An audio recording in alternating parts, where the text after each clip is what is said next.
Hello everyone, welcome back to proxy Gyan. मेरा नाम शबाज है दोस्तों। उम्मीद करता हूँ आप सब अच्छे होंगे। तो जैसे कि आप सभी लोग जानते हैं, हमने एक मनोरमा ईयर बुक 2021 की सीरीज़ को स्टार्ट किया है। इसमें हम लोग डिस्कस करते आ रहे हैं इम्पोर्टेंट आर्टिकल्स, और आगे चलकर हम सारे बुक को डिस्कस करेंगे वन बाय वन। तो आप यहाँ पे जो पढ़ाया जा रहा है वो आपको यूट्यूब पे कहीं पे भी नहीं मिलेगा। सारे लोग जो है इसके रिव्यूज़ के बारे में आपको बता देंगे और छोड़ देंगे। तो बुक कोई कंप्लीट नहीं कर रहा है, तो इसीलिए हमारे टीम ने मिलकर आपके तक पहुँचाने का इस जिम्मेदारी उठाई है। तो आप इसी तरह इसको शेयर कीजिए, सब्सक्राइब कीजिए हमारे चैनल को, और अपना जो सपोर्ट है, प्यार है, हमारे साथ बनाए रखिए, ताकि इसी आगे चलकर हम नए नए सीरीज़ को आपके साथ लेकर आएंगे। क्योंकि क्या है, मनोरमा ईयर बुक जो है आपको बहुत जनों के पास जो है एक्सेस नहीं रहता है इसका, कि तो कई लोगों के पास टाइम भी नहीं रहता है पढ़ने के लिए। तो हमने इसको वीडियो फॉर्मेट में आपके सामने पेश कर रहे हैं। तो आज का जो हमने ऑलरेडी 2 टॉपिक्स शुरू कर दिए और ख़त्म भी हो गए। तो थर्ड आर्टिकल है जो डॉक्टर शशि थरूर साहब के द्वारा लिखा गया है, an era of D globalisation.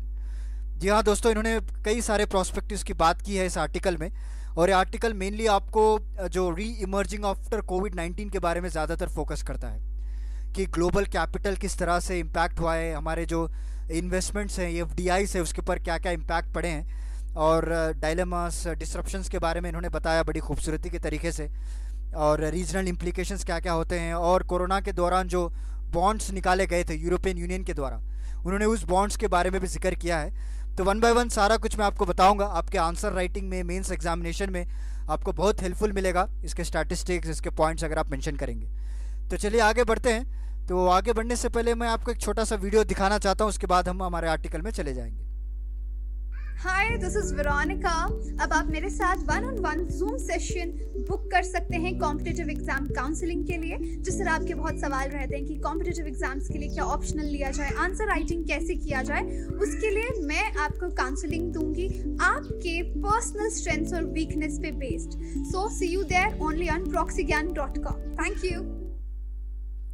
तो जैसा कि आप सभी लोग ने देखा, हमारे जो एक्सपर्ट एजुकेटर हैं वेरोनिका जी, उनके द्वारा आपको एक एग्जामिनेशनल काउंसलिंग दी जाएगी। दोस्तों, आप हमारा वेबसाइट जो है www.proxygyan.com, वहाँ पे विजिट कीजिए, तो आपको सारे डिटेल्स मिल जाएंगे। तो सारे जितने भी डाउट्स हैं आप पर्सनल 1-on-1 सेशन में आप क्लियर कर सकते हैं। तो चलिए आज का जो लेक्चर है हम शुरुआत करते हैं। तो पहली बात, इन्होंने एक जो ग्लोबल फ्लो ऑफ कैपिटल था यानी एफडीआई के बारे में और इन्वेस्टमेंट के बारे में जिक्र की है। क्योंकि क्या है, ड्यू टू दिस पैंडमिक की वजह से जो लॉकडाउन हो गया है, तो ऑलरेडी जो इंटरनेशनल ट्रैवल जो वो बैन हो चुका है। कई सारे कंट्रीज़ आज भी जो है बैन कर रखे हैं। सो इवन दो थोड़े बहुत जो है बीच में खोला गया था, but now due to the increasing of new cases, नए वेरिएंट्स आपको निकल कर आ गए हैं, तो उसकी वजह से दोबारा से इंटरनेशनल ट्रैवल बैन लग चुका है। तो इसके वजह से जो है कई सारे नुकसान हो गए हैं आपको। और अगर आप देखें तो इसमें एक रेगुलरिटी मिस हो गई है दोस्तों, राइट।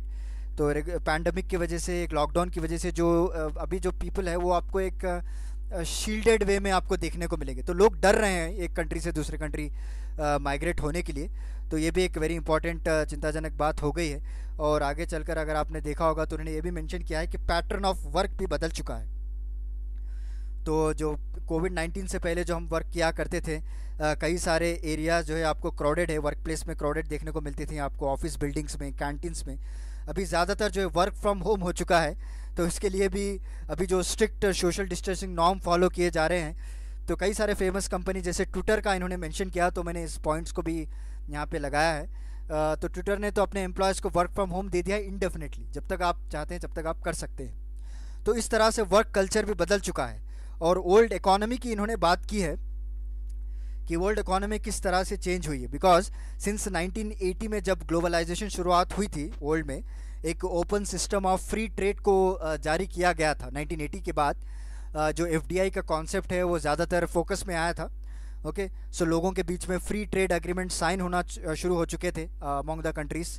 कई सारे एफटीएस और कई सारे एग्रीमेंट्स, कई सारे टैरिफ डिक्रीज एग्रीमेंट्स, वो सारे कुछ साइन होना शुरू हो चुके थे। बट जब 2008 आया तो आपको सभी लोगों को पता होगा एक फाइनेंशियल क्रैश भी हुआ था, राइट। तो अमेरिकन बैंक जो क्रैश हो चुकी थी, तो उसके बाद भी कई सारे फाइनेंशियल डिफिकल्टीज आई थी, बट इतना इफेक्ट नहीं हुआ था जितना इस पैंडमिक की वजह से आज हम फेस कर रहे हैं। ओके, और उसके बाद कई सारे इश्यूज़ भी चले। अमेरिका ट्रेड वॉर हुआ चाइना के साथ, तो 2019 में आप ज़्यादातर न्यूज़ में देखते आ रहे होंगे, ट्रेड वार का भी उतना इफेक्ट नहीं पड़ा दूसरे कंट्रीज़ के इकोनॉमीज़ पे। बट जब ये पैंडमिक आया था कोविड-19, तो it create a disasters effect on every country, right. तो इंटरनेशनल ट्रैवल आपको बैन कर दिया गया, और लोग जो है एक शील्डेड मैनर में जा रहे हैं, और स्ट्रिक्ट सोशल डिस्टेंसिंग मेंटेन करना पड़ रहा है, राइट। एक वल्नरेबल क्राइटेरिया जो है फॉर्म हो चुका है सारी दुनिया में। अभी भी आज की अगर बात ले लें तो कई सारे नए केसेस भी अभी इंडिया में देखने को मिल रहे हैं आपको, ओके। तो this is very few basic points इन्होंने मेंशन किया, और उन्होंने ये भी बताया कि जो इंडिकेटर्स बता रहे हैं, कई सारे एक्सपर्ट्स ये लोग बता रहे हैं कि जो अभी इकोनॉमी है हमारी 30% श्रिंक होने वाली है। So we are not still fully recoverable, okay. तो अभी हम पूरी तरह से रिकवरी नहीं हो पाए हैं इस कोरोना की वजह से। तो कई सारे जो कंपनीज़ में है वो लोग, उनके कंपनीज़ वहाँ पे बेसिकली चाइना की अगर बात करें तो वहाँ पे उन्होंने major companies like Apple, Samsung, वो लोग रीलोकेट करना शुरू कर दिए हैं। उनको जो नुकसानात हुए हैं तो उसके लिए वो रीलोकेट कर रहे हैं अभी। और जापान ने तो एक सेपरेट पॉलिसी बना ली है, उन्होंने अपने बजट में $2.25 बिलियन इंसेंटिव्स भी प्रोवाइड कर दिया है, ओके। अगर कोई आप रिलोकेट करना चाह रहे हैं तो हाँ, उनको जो है इंसेंटिव्स भी प्रोवाइड करें, ताकि उनका जो मार्केट है, मार्केट कैपिटलाइजेशन है, उनका जो लेबर है वो बना रहे, उनकी डेवलपमेंट बनी रहे। तो ऐसे तरह के ऑफर्स ये लोग प्रोवाइड कर रहे हैं कंपनीज़ को, ताकि ये लोग वहीं पे स्टे करें, ताकि अपने कंपनीज़ को अगर रीलोकेट कर देंगे वहाँ पे एम्प्लॉयमेंट का बड़ा मुद्दा खड़ा हो जाएगा फिर, ओके। तो चाइनीज़ में तो ऑलरेडी कई सारे कंपनीज़ वहाँ पे खाली कर चुके हैं, और ग्लोबल जो मार्केट है उनका अभी थोड़े बहुत डाउन हो गया है, बिकॉज कई सारे कंपनीज वहाँ पे इसीलिए इस्टेब्लिश किए जाते हैं ताकि वहाँ पे चीप लेबर मिलता है। But due to this pandemic जो रुक गया था सारा काम, तो now they are thinking to relocate their companies from China to Vietnam, Cambodia, India में भी कई सारे जो है फैसिलिटीज़ प्रोवाइड की गई। तो it's create opportunity for us कि हम लोग ऐसे कि एक ऐसा प्लेटफॉर्म तैयार करें, ऐसा क्लियरेंस प्लेटफॉर्म तैयार करें, ताकि हम बाहर के कंपनीज़ को हमारे इंडिया में अगर इन्वेस्ट करेंगे तो हमारे इकोनॉमिक डेवलपमेंट भी बढ़ेगी, हमारे एक्सपोर्ट्स इंपोर्ट्स में भी बढ़ेगा। और जितनी भी टेक्नोलॉजी है, इन्होंने ये भी कहा है कि जो टेक्नोलॉजी इंटरचेंज होगी दोस्तों, हमारे पास जो टेक्नोलॉजी हम शेयर कर सकते हैं विद डिफरेंट कंट्रीज़, और उनके पास से हम थोड़े बहुत टेक्नोलॉजी को बोरो कर सकते हैं, ओके। और ये कोविड-19 की वजह से ये भी एक अच्छी साफ बात सामने आ गई है कि we are not going to depend on other countries, okay. तो अभी कई सारे कंट्रीज़ ने इमिग्रेशन कंट्रोल्स के भी रिस्ट्रिक्ट लगा दिया है, बिकॉज इफ़ सम पीपल और सम ग्रुप ऑफ पीपल और any individual coming from other country, तो उसको कई सारे टेस्ट करने पड़ते हैं, राइट। रेस्ट्रिक्शंस लगाया गया है, और ऐसा नहीं कि हम नेबरिंग कंट्री से हमारी तो हम उसको ऐसे ही आने देंगे अंदर। तो सारा कुछ अभी डेवलप हो चुका है। और बेसिकली जो मेन बात है, हमारे जो नरेंद्र मोदी जी हैं, मैं हर वीडियो में एक बात कहता हूँ कि आत्मनिर्भर भारत, सेल्फ डिपेंडेंसी के बारे में भी ज़्यादातर अभी नारे लग रहे हैं हमारे इंडिया में, that is vocal for local, okay. तो ये डायरेक्टली आपको एक फॉरेन इंटरफेरेंस को रिजेक्ट कर रहा है। जब हम फॉरेन गुड्स को रिजेक्ट करेंगे तो इसका मेन मकसद ये है कि अगर इन बिटवीन द लाइन्स अगर आप देख रहे हैं तो indirectly we are rejecting the foreign interference. तो ये अच्छी बात है, to some extent it was good, because हमारे जो लोकल डोमेस्टिक कंपनीज हैं उसको हम प्रमोट कर सकते हैं, उनकी टेक्नोलॉजी में हम ज़्यादातर इन्वेस्ट कर पाएंगे जब हमारी जो डिपेंडेंसी जो कम हो जाएगी दूसरों के पर। जब हम एक बार सेल्फ डिपेंडेंट हो गए तो हमारा एक्सपोर्ट इंपोर्ट बढ़ेगा, हमारा जो फिजिकल डेफिसिट है, उन्होंने ये भी मेंशन किया है कि फिजिकल डेफिसिट को भी हम रिड्यूस कर सकते हैं, ओके। तो अभी देखते हैं क्या होता है आगे चलकर, क्या क्या स्टेप्स उठाए जाते हैं। This is about the global flow of investment and capital. और नेक्स्ट इन्होंने मेंशन किया है मेगा शॉक के बारे में। जी हाँ दोस्तों, mega shock is nothing but कि किस तरह से इस पैंडमिक की वजह से हमारे एक इंटरनेशनल रिलेशंस के पर फ़र्क पड़ गया है, ओके।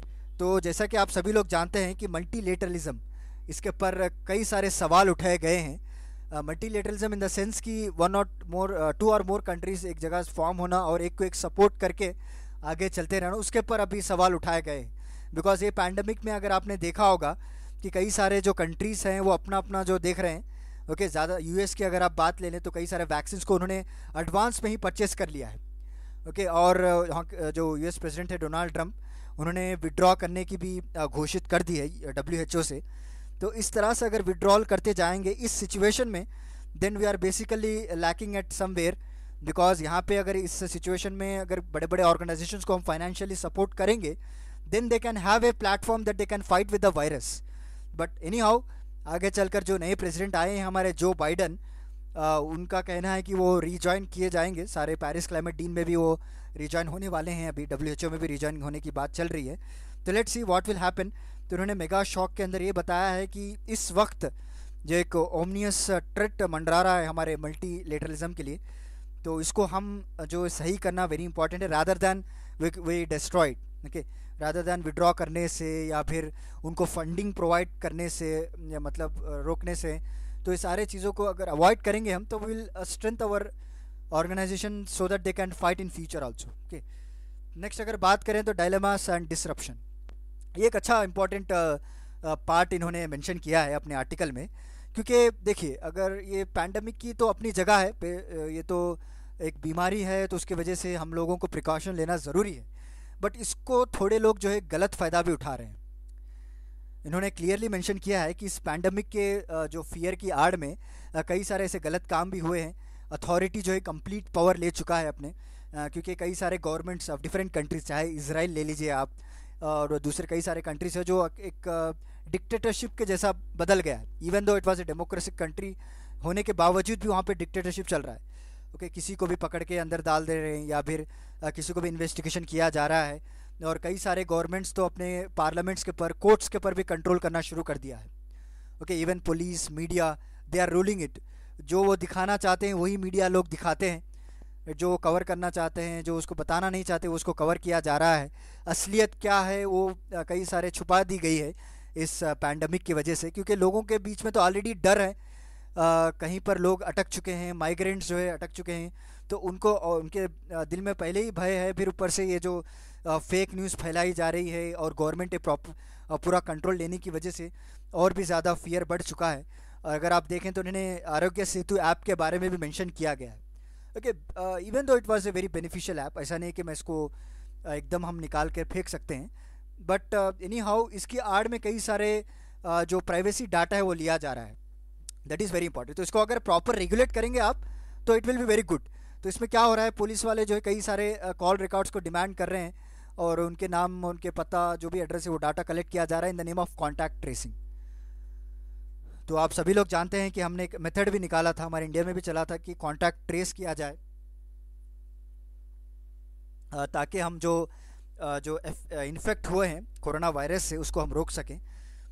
कई सारे डिस्क्रिमिनेशन फैक्टर्स भी कर रहे हैं। ओके, तो आपने देखा होगा एक जेनोफोबिया की एक हवा चल गई थी थोड़े दिन में, कि पैंडमिक की वजह से जो एक्यूजेशंस लगाए जा रहे थे based on their national, religion, ethnic identity की वजह से, और ज़्यादातर लोग जो है नॉर्थ ईस्टर्न स्टेट्स के जो लोग हैं उनको सफ़र होना पड़ा है, because they are facing more racial discrimination, because they are look like a Chinese features, right. तो मैं भी कई बार न्यूज़ में देखा हूँ कि कोई भी नॉर्थ ईस्ट पीपल को लेकर पकड़ के मार दे रहे हैं उनको, जो भी स्ट्रीट्स पे अपने शॉप्स को खोलते हैं, they are not Chinese people. Okay, so जैसे ही चाइनीज़ के जैसा दिख रहा है तो उसको पकड़ के मार दे रहे हैं। एंड नेक्स्ट आपने सुना होगा एक मुस्लिम सेक्ट के बारे में भी आपको पता चला होगा, that is Tablighi Jamaat. Okay, तो उन्होंने कई सारे गैदरिंग की है बिफोर लॉकडाउन, तो उनकी जो गैदरिंग के बाद कई सारे इन्फेक्शन भी फैला है इंडिया में। तो ऐसे कुछ मुस्लिम्स के अगेंस्ट भी एक बाइगॉटरी, एक डिस्क्रिमिनेशन भी किया गया था, but we are not going to target any particular community. तो मैं ये कहना चाहता हूँ कि इस नथिंग बट कोरोना वायरस के फियर में, पैंडमिक फियर में, एक कम्युनल हेट्रेट फैलाया गया है दोस्तों लोगों के दिमाग में।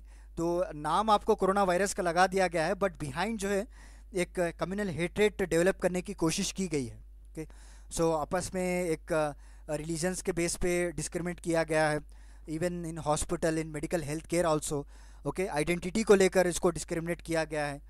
तो ये सारा कुछ, और पर्टिकुलर टारगेट भी किया गया है दोस्तों पुलिस के द्वारा पर्टिकुलर कम्युनिटी के बारे। We are not going to deep, we are not going to hurt any sentiments now. जो इन्होंने आर्टिकल में मेंशन किया है वो मैं आपको बताना ज़रूरी समझा हूँ, ताकि आपको अगर कोई एग्जामिनेशन में पूछे तो ये सारे पॉइंट्स आप मेंशन कर सकते हैं, और कोई इंटरव्यू में भी आपको पूछ ले तो आप बोथ स्टैंड्स आप प्रेजेंट कीजिए। ओके, तो चलिए आगे बढ़ते हैं। नेक्स्ट इन्होंने मेंशन किया अबाउट कोरोना बॉन्ड्स। जी हाँ दोस्तों, कोरोना बॉन्ड्स के बारे में भी इन्होंने डिस्कस किया है कि किस तरह यूरोपियन कंट्रीज़ जो थे, जो 9 पैंडमिक यूरोपियन कंट्रीज़ जो लाइक इटाली, स्पेन, फ्रांस, ये सारे लोग ने मिलकर एक कोरोना बॉन्ड्स को इश्यू करना चालू कर दिया। तो इससे ये है कि इनके फाइनेंशियल जो इंस्टीट्यूशन है उसको सपोर्ट मिला जाए, okay, because due to this lockdown कई सारे इकोनॉमिक एक्टिविटीज़ तो स्टॉप हो चुके थे, so they indeed of financial जो financial currencies and all, so इसके लिए इन्होंने एक बॉन्ड्स को भी डेवलप किया है। तो बट कई सारे countries with in the Europe they opposed it, okay, Germany, Netherlands, Austria, ऐसा नहीं कि सारे यूरोपियन कंट्रीज़ ने इसको सपोर्ट किया है, बट इसके थोड़े फ़ायदे भी हैं। तो इन्होंने मेंशन किया है कि जो कोरोना बॉन्ड्स हैं ये यूरोपियन यूनियन के द्वारा इशू किया जाता है, okay, among the member countries, और एक म्यूचुअलाइज्ड बॉन्ड है और एक डेट आप समझ सकते हैं, डेट बॉन्ड की तरह आप इसको ले सकते हैं। इसके बाद में आपको इंटरेस्ट के साथ इसको लौटाना पड़ेगा। So what are the significant की अगर बात करें तो यूरोपियन कंट्रीज़ को एक फाइनेंशियल सपोर्ट मिल जाएगा इसको, ओके, बिकॉज उनकी जो इकोनॉमी रिवाइव करने के लिए थोड़ा तो टाइम लगेगा ही, बिकॉज इटाली अगर आपने देखा होगा किस तरह से उसको मार पड़ा है कोरोना वायरस से, कई I think some period of time तो it has overtake the USA also, right. Italy was the number 1 in the number of deaths due to corona pandemic. तो वहाँ की जो इकोनॉमी थी कम्प्लीटली हिल चुकी थी, तो उनके जो डेट था उसको ओवरकम करने के लिए और फाइनेंशियल एक्टिविटीज़ को रिकवर करने के लिए इस तरह से बॉन्ड्स निकाले गए थे। So but it's also good idea, it's also strengthen the confidence among the Europe. तो this is about today's lecture दोस्तों, उम्मीद करता हूँ आपको पसंद आया होगा, okay. This era of deglobalisation is, देखते हैं आगे चलकर क्या होता है, न्यू बाइपोलर टेंशन भी बना सकता है आगे चलकर, क्योंकि अभी जो लड़ाई चल रही है वो सुपर पावर की लड़ाई चल रही है, राइट। अभी चाइना कोई इट वाज नो लॉन्गर एक developing country, okay, now it is moving towards a super power, और अनकरीब वो अमेरिका को भी सरपास कर देगा in terms of defence, in terms of medical facilities. और किस तरह से चाइना ने एक BRI का इनिशिएटिव भी स्टार्ट किया है, राइट, बेल्ट रोड इनिशिएटिव, सारी दुनिया को कनेक्ट कर रहा है, और इसकी जो टेक्नोलॉजी 5G टेक्नोलॉजी है वो भी वो लेकर आ रहा है। बट एनी हाउ कि अभी इस सारे टेक्नोलॉजीज़ को देखकर ये लग रहा है कि चाइना अभी एक पीसफुल रेवोल्यूशन कर नहीं पाएगा, ओके। तो आगे चलकर कुछ ना कुछ तो करेगा ही ये, कि अभी भी अगर आपने देखा होगा तो हमारे इंडिया के साथ किस तरह से इसके द बॉर्डर डिस्प्यूट चलते आ रहे हैं। पैंडमिक के दौरान भी हमने बॉर्डर डिस्प्यूट्स को भी फेस किया है, जम्मू कश्मीर जो लद्दाख का जो एरिया है, और अरुणाचल प्रदेश में इन्होंने क्लेम किया, और इसके बाद जो जापान, वियतनाम, वहाँ पे भी कई सारे मेरीटाइम बॉर्डर इश्यूज उठे थे, even though the pandemic is going on. वहाँ पे इलीगल एक्सरसाइज को भी कैरी आउट कर रहा था चाइना। तो ये सारा कुछ देखते हैं आगे चलकर, जो चाइना जो है अभी एक सुपर पावर बनने की तादाद में है। तो let's see what will happen deglobalisation के बाद क्या होता है। जैसा हमारे मोदी जी ने कहा कि हम अब सेल्फ डिपेंडेंट बनेंगे, तो उसके बाद आगे चलकर क्या क्या इसके इम्पैक्ट होने वाले हैं, ओके। तो जो पैंडमिक की वजह से जो सारे ट्रेंड्स अभी आ गए हैं दोस्तों, इससे पहले तो कोई ऐसा ट्रेंड नहीं चल रहा था, ओके। सो इस बार कई सारे ट्रेंड्स भी आ चुके हैं, देखते हैं आगे चलकर क्या होता है। अगर कोई डेवलपमेंट हो तो उसके पर भी मैं आपके ऊपर लेक्चर लेकर आऊँगा। तो आज का लेक्चर यहीं पे समाप्त होता है। उम्मीद करता हूँ आपको एक क्लियर पिक्चर हो गया होगा। हमने पॉइंट बाय पॉइंट डिस्कस किया है उसके इम्पैक्ट्स के बारे में, और इन्वेस्टमेंट, ग्लोबल फ्लो कैपिटल के बारे में, राइट, कोरोना बॉन्ड्स क्या होते हैं उसके बारे में मैंने आपको बताया, राइट, और किस तरह से पैंडमिक के आड़ में लोगों के साथ डिस्क्रिमिनेशन किया गया था उसके बारे में भी हमने डिस्कस की है, ओके। तो चलिए फिर मिलता हूँ आपको अगले लेक्चर के साथ कुछ इंटरेस्टिंग टॉपिक के साथ। तब तक के लिए धन्यवाद दोस्तों।